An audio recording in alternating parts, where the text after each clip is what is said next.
नमस्कार मित्रांनो, मी सामाजिक कार्यकर्ता तात्याराव भुजंग व माझ्यासोबत आपल्या शेलगावचे सामाजिक कार्यकर्ते एकनाथ मनगटे।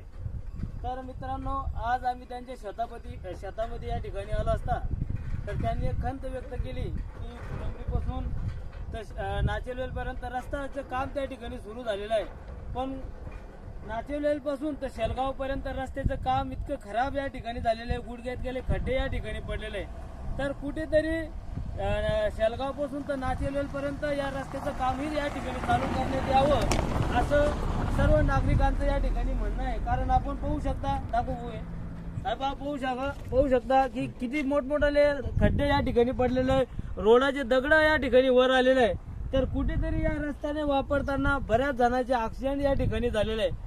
जसा फुलंब्रीपासून तर नाचेलवेलपर्यंत रस्त्याचं काम चालू करण्यात आलेलं आहे, तसा हा नाचेलवेलपासून तर शेलगावपर्यंत या रस्त्याचं काम त्वरित चालू करण्यात यावी असं सर्व गावाच्या वतीने, नागरिकाच्या वतीने व सामाजिक कार्यकर्त्यांच्या माध्यमातून या ठिकाणी करण्यात येत आहे। तर मी या व्हिडिओच्या माध्यमातून सर्व बांधकाम विभागाला किंवा शासकीय कर्मचाऱ्यांना या ठिकाणी सांगू इच्छितो की त्यांनी शेलगावपासून तर नाचेलवेलपर्यंत या रस्त्याचं काम चालू करण्यात यावं अशी मी त्यांना या ठिकाणी विनंती करतो। धन्यवाद। बरं, तर नेमकं तुम्हाला अडचण येते की या रस्त्याची? आम्हाला या रस्त्याची खूप अडचण असल्यामुळे जागोजागी खड्डे पडलेले आहे।